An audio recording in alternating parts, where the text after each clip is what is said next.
There's a moment early in Dishonored where you're standing on a rooftop, looking down at a courtyard full of guards, and you realize something that most games would never let you realize. You don't have to fight them. You could blink past them entirely. You could possess a rat and slip through a gap in the wall. You could find the side entrance, or the open window 2 floors up, or the steam pipe running along the back of the building.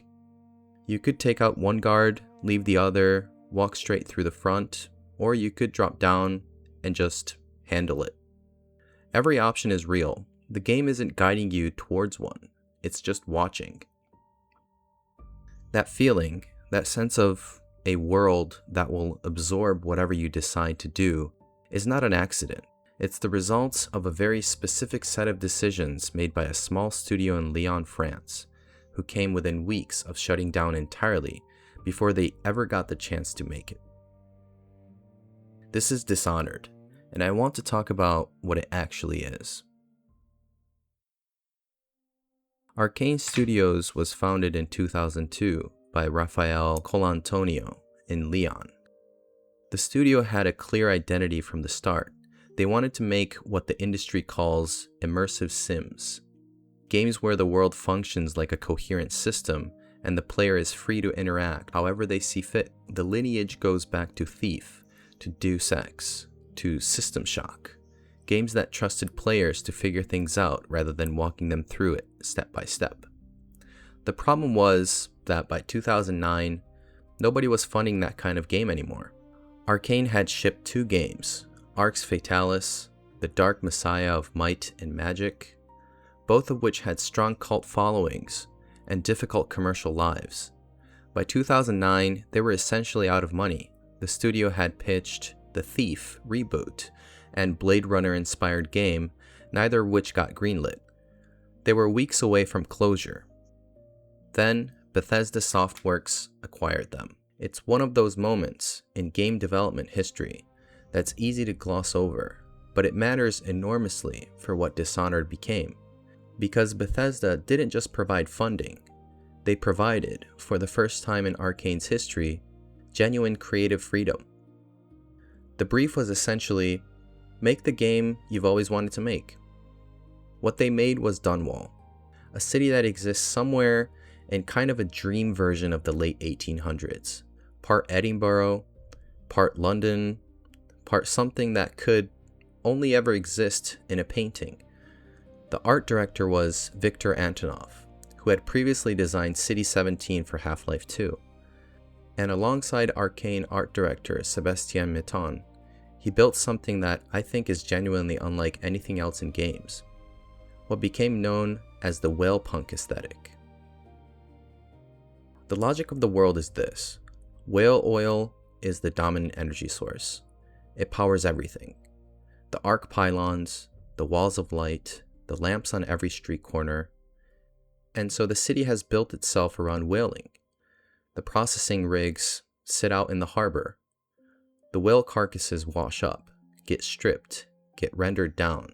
The bones end up in the alleyways. It's an empire built on extraction. And it shows in the texture of every surface. And then there's the plague. The rat plague is running through Dunwall's lower districts.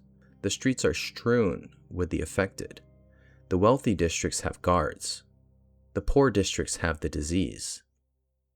The game never lectures you about this. It just shows you the gap between the two and lets you decide what to do with it. The art style carries all of this. It has slightly exaggerated proportions. The heads are a little large. The limbs are a little long, which gives it the quality of an illustration rather than a photograph. It looks like something painted, and yet it's entirely coherent, entirely plausible within its own rules. It reminds me of the kind of world building that you get in, say, Studio Ghibli. That specific combination of fantasy and historical detail that makes the place feel like it actually existed somewhere, even though it couldn't. That's the container. That's the world Arkane built. And into it, they placed a set of systems that I think are still, over a decade later, among the most elegantly designed in the genre. Let's start with Blink, because Blink is the game's engine. It's a short-range teleportation ability. You point it at a surface, activate it, and you're there. That's the whole thing. And in the hands of a designer with less conviction, that's what it would be. A fast travel shortcut, a get out of trouble button. But Arkane built the entire level geometry around it. The rooftops in Dunwall aren't there for atmosphere. They're traversal routes. The pipes, the window ledges, the balconies, the gaps between buildings, all of it's designed to reward a player who thinks vertically. Blink doesn't just let you move faster. It restructures your relationship with the space you're in. You start reading environments differently. You start looking up. Then, there's the interaction between powers. Blink combines with the game's other abilities in ways the tutorial never fully explains. And that's intentional. You discover them. Blink combined with a high jump upgrade lets you reach areas that seem completely inaccessible. Possession, which lets you temporarily inhabit living creatures, combined with careful timing, lets you pass through spaces that would otherwise require confrontation. These aren't exploits. The game expects you to find them. Harvey Smith, co-creative director, talked about this in a GDC presentation. The design philosophy was to create a space of possibilities and then step back. Let the players be the author. That philosophy extends to the bone charms and rune system. There are 6 active powers, 4 passive, and around 40 bone charms available across the game. You cannot collect them all in a single playthrough. There aren't enough runes, which means every run is a build. Every run reflects a set of choices about how you want to engage with the world. Something worth pausing on. Something I find genuinely interesting about this system is where the bone charms come from. They're carved from whale bones. The same whale carcasses you see in the harbor being processed for fuel.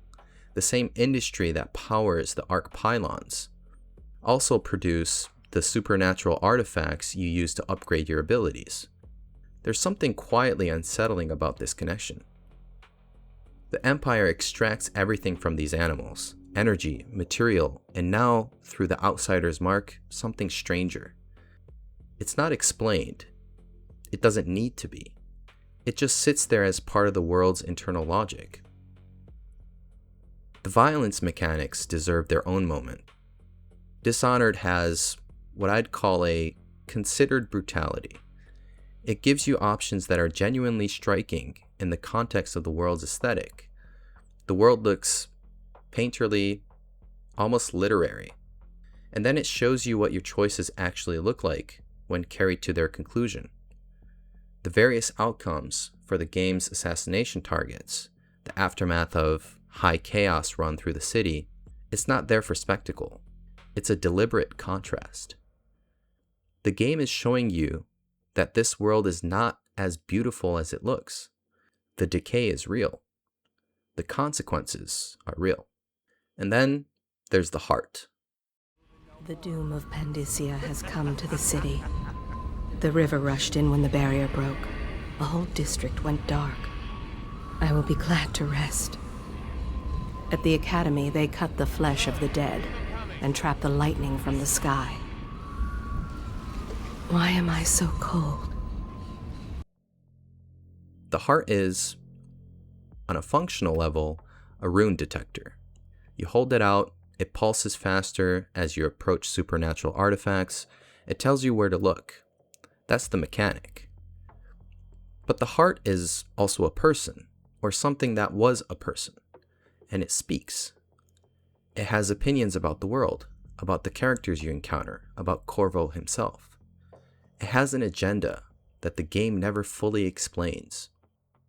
It began as a pure navigation tool in development and evolved through iteration into this strange narrator that exists outside of the main story. It's one of the best examples in the game of Arkane's design instinct. Take a functional system and ask whether it can also mean something, maybe something else. In almost every case, they found that it could. The level design philosophy is worth spending some time on, because it's central to why the game feels the way it does. Harvey Smith described it as plausibility over convenience. Every space should feel like it has a history before you had arrived, and will have one once you leave. The levels aren't built around the player's objectives. The objectives are placed into levels that were built around a logic of their own. Walk through the distillery district, and you understand how it functions as a neighborhood, where the workers lived, where the goods were stored, where the wealthy came to buy. The geometry tells the story, and within that geometry, Arkane placed 3, 4, sometimes 5 district routes through every major section, not paths, possibilities. The difference is significant. A path is designed to be followed. A possibility is designed to be found. There's a particular kind of game that rewards patience. Not patience in the sense of waiting, patience in the sense of willingness to let the game show you what it actually is, rather than deciding on first contact what it's going to be. Dishonored is that kind of game. Go in aggressive and it works. It's visceral, propulsive, satisfying in the way that most action games are satisfying. But play it again with restraint, with the stealth upgrades aligned towards it, with a deliberate decision to move through the world without leaving a mark, and something shifts. It doesn't feel like a harder version of the same game. It feels like a different experience with a different emotional texture. The world is quieter. You're a ghost, passing through spaces that don't know you're there. And the game responds to that, not just mechanically, but in the state of the world around you. This is the chaos system at work. Dishonored is watching how you engage with the world, and it's changing in response. High chaos, more lives taken, means more guards, more of the afflicted in the streets, a world visibly deteriorating under the weight of the violence passing through it. Low chaos means quieter, more hopeful world. The ending shifts, the characters around you shift, even the ambient audio shifts. The streets sound different depending on the state of the city. Campbell is going to poison my uncle. Do you think you could protect him? You used to do that, right? Before you had your current profession. Before you became an assassin. What Arkane understood, and what makes this system genuinely sophisticated rather than just a moral meter, is that they never tell you which is right. The game doesn't pass judgment on aggressive play. It just shows you the world that results from your choices. You're the one who has to decide what that means. The audio design carries an enormous amount of psychological weight throughout. The ambient sound of Dunwall is doing constant work. The distant grind of the processing rigs, the wind off the harbor, the specific silence of a corridor before a guard rounds a corner, the controller feedback, timed, considered, not constant, pulls you further into moments of tension or impact without ever becoming noise. It creates a pervasive unease that never quite resolves, which is exactly right for a story about a city living under the weight of disease, betrayal, and political collapse.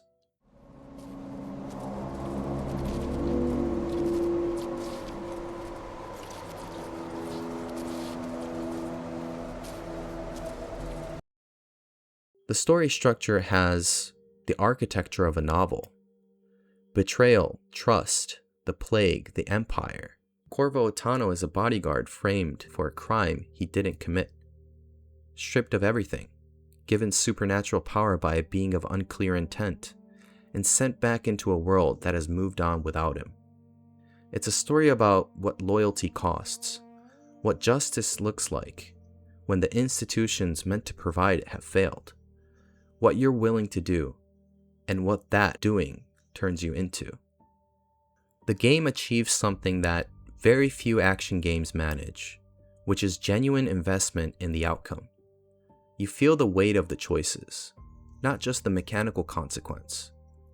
That's partly the writing, partly the world, but mostly it's the result of a game that treats the player as someone capable of responding to nuance rather than someone who needs to be guided towards a predetermined emotional beat. Dishonored released in October 2012. It sold well, reviewed exceptionally, and did something rare. It put Arkane Studios on the map in a way that nothing before it had.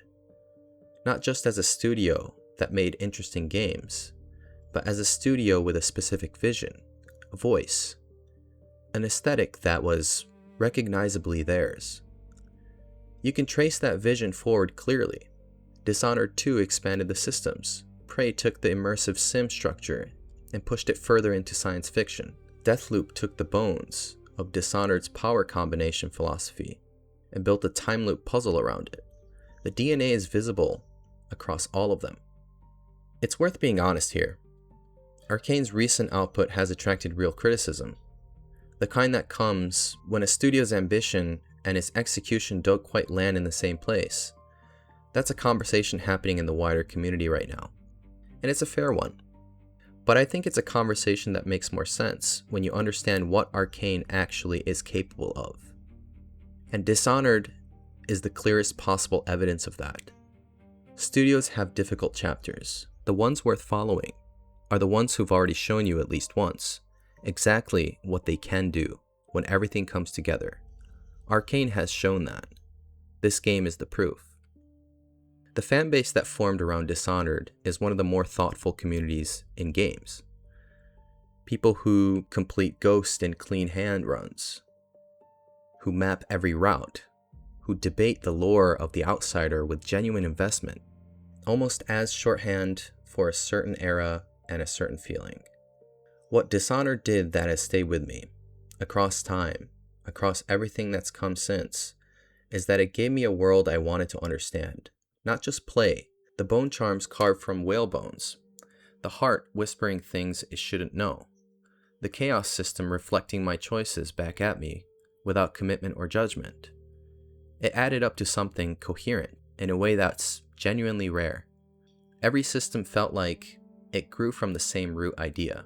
That root idea, the thing underneath everything, is that a world with coherent internal logic will always feel more alive than a world built for convenience. Dishonored earns its supernatural elements because the world around them makes sense. It earns its moral complexity because the system that carries it are honest. It earns your loyalty as a player, as an audience, because it never stops treating you as someone capable of finding your own way through it. Back on that rooftop, guards in the courtyard below. Every option's still open. What do you do?